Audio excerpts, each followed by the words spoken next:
Welcome back. Now today on eTalk, we are exploring a very good conversation that a lot of people talk about and try to wonder what exactly it means. Now joining me today to break this conversation is Fatma Mohammed, who's a media personality and founder of Wellnesske, and she's going to help me break down this conversation, which looks at how the African film industry can help create jobs for Africans.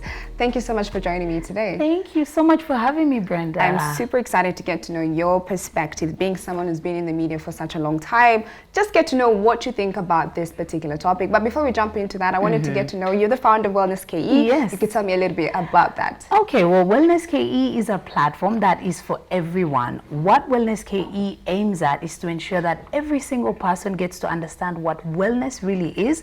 So we're reintroducing wholesome wellness to everyone else out there. Be it physical wellness, emotional wellness, environmental wellness, social wellness, spiritual wellness. So you find that there's a wellness tree and each branch plays a role in your life. So meaning if you take care of yourself physically, are you also taking care of yourself emotionally? Are you also spiritually awake? Are you also socially aware of what's going on around you and having good relationship with family and friends and everything? And also, are you financially stable enough that you can say you have occupational wellness? And intellectually also, are you nourishing your mind? Are you learning new things? Once we achieve all of this, then we find balance, and that's what Wellnesske is about. I'm very curious to know what made you start Wellnesske. What inspired you to start it? Well, I can say that sadly I was unwell for many years, and because I struggled with my health, it was something that was such a downer because it came between me and work and even my relationships. Because every time you're unwell, you're not sure whether you're going to be well. It does put a damper on everything else. So because of that, I feel like I survived something that not many women have been able to survive. So once I was on the other side, I was like, there has to be a reason why God wanted me to survive. I needed to teach people what I've learned, because in the process, I learned how to detox, I learned how to eat well, I learned how to make sure that you keep your body banging and you stay young. I love yourself in general. Yes, it's the whole thing. So after that, I just told myself, yeah, I need to share this information, not just to women, but to men as well, young people. So that's why Wellnesske is a platform that is broad and it's for everyone. So if you need any information that's going to guide you through, then this is it. That is amazing. Yeah, that is amazing. Thank you for sharing that. It's such an amazing initiative you're doing right now. Let's jump into the conversation for today. Now, looking at the Kenyan film industry, what would you say are the challenges that we face that hinder us from being in a position where there are actually jobs for creatives? Wow, I would say the major challenge is funding. Okay, so here's the thing. I'll speak as someone who is a voice actor. As a voice actor, it means if you have your favorite soap opera and then it's probably in English, you want it translated into Swahili, so they would hire someone like me. So I would play the role, but then I'm not necessarily, in the scenes, okay? They just use my voice. So as a voice actor, and also as an actor myself, I've noticed that the major challenge is funding, simply because you have all these amazing filmmakers, the people who write all these scripts, the actors and actresses who keep, perfecting their skill, their crew members. They would really love to do their best, but there's no funding to support that. Especially right now during this pandemic, you find people have all these ideas and their creativity keeps flowing, but there's no one really putting money into these projects. So the major one, I have to say, is definitely funding. And we wish that there is more funding so that young people can be able to explore the film industry in Africa and in Kenya, because we do have talented young people. A lot of them. Yeah, they have stories to tell. They have the talent, they have the passion and the vision, but nobody is really saying, like, we have the money so that this project can fly. It can fly. So, and why do you think we lack funding, especially for, Kenyan film directors? I would say it's because people don't necessarily, the people who have the deep pockets or the money, they don't feel like this is a risk worth taking. You see, you take a risk if you know something is going to come from it. 100%. So Kenyans are really good at, I don't know, there's some things that people would take risks to put money into or invest, like betting, and like there are things that people because are like, they're going to get money back from it. So but then when it comes to this in the film industry, we're not in that culture of it's the weekend and we're going to watch a Kenyan film that's out. Yes. You know, like we're not going Sadly, to movies. we actually aren't Sadly, there. we're not doing that. And that's the reality. Like even for us as Kenyans, we need to ask ourselves, why is it that we don't do that? If we hear Fast and Furious, I don't know, 26th, the 26th one, we're there, number yes. one. Everybody knows. Yes. But then if you have friends, like for me, I have friends as well who are actors, they're script writers.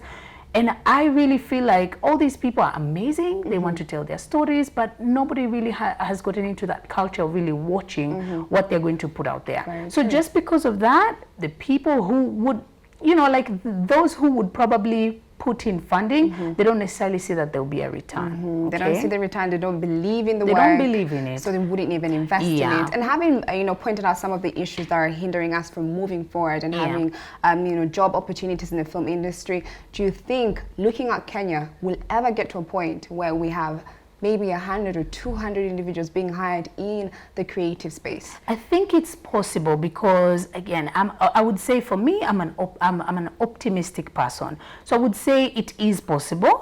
The thing is that, you see, when you find out about a certain career or a certain field, you look at the people in that field. If they are thriving, surviving, and they're doing well, then you have the push. You know, like it propels you towards it. Yes. But then when you don't see that, then you don't feel like I should really get into this particular field. For instance, there's some actors and actresses who say the same thing, like they're actors, they're actresses, but they have main jobs. So the acting, which is their passion, imagine, and this is what they were born to do. It's very true. But it's because, again, there's no return. Like they have to pay bills, they have to do things. And there's one meme, I don't know if you've seen it, that said during this pandemic where they said, if you really think that creatives are not valuable people in society, try surviving this pandemic without a movie, a song, a book. These people are valuable people in society. Valuable. They're ones who are keeping us entertained, especially during this period. It's everything. So just because of that, when you think about it, then there needs to be, people need to value what it is that actors and actresses are putting out there, producers are putting out there, because there's even simple issues like looking for location. Like someone just wants to shoot something, they can't find the proper location. They already have the idea what it's supposed to look like. They can't find that, and just because of that, the project doesn't fly. It doesn't fly. It's sub or not at par what they would want, and so it hinders. And I'm happy you mentioned that because one of the things that kind of discourages film directors and producers is the fact that you find a location to shoot something, then the costs are way higher, taxes are way high. You'll just decide not to even shoot that movie because it's out of your budget. But I want to go back to talking about the funding issue. We can't just look into Kenya for individuals to fund. We can look for countries abroad, NGOs abroad. But do you feel like film directors in Kenya will struggle now to make the film attractive to the audience over there? The reason why it would be hard is because, you see, already we've been watching movies for years and years and years, So Hollywood, I mean, everybody knows about Hollywood. 100%. So you cannot really compare what they're doing to what we're doing, not because we're not talented, but because, you see, for them, it's a business. Which one thing that people need to take seriously is the fact that the word show business, the business word is bigger than show. You could be talented, you could have everything, but if you don't think about your career and your talent as a business, there's nowhere you're headed, okay? So just because of that, it's the same thing. We have actors, we have actresses, producers, script writers, crew members who have all this talent, but then if someone doesn't come in, maybe film stakeholders don't come in and say, okay, we need to come together, let's see how the government can come up with policies and support. Then when we do this, we see that this has now become a business now. Now you as a creative, even if you as Brenda, you want to start acting, you also have management, you have someone that is going to speak for you, make sure that you get what's a team behind me. Exactly. And that's the thing, like if you think about the most successful people, there's a team, okay? It's not just their talent. The team comes together and they're like, this is the right move, this is the right film, this script really like connects with you, and then this is how we push this film. That's how we end up loving the films that we love. It's because there's a team behind. It may look simple, but that's what happens. And unfortunately, we don't necessarily have that in the country. Wow. Yeah. I love how you put that. We're going to pause our conversation here, guys. We're going to go on a short commercial break, but do not go anywhere because we have more right here in store.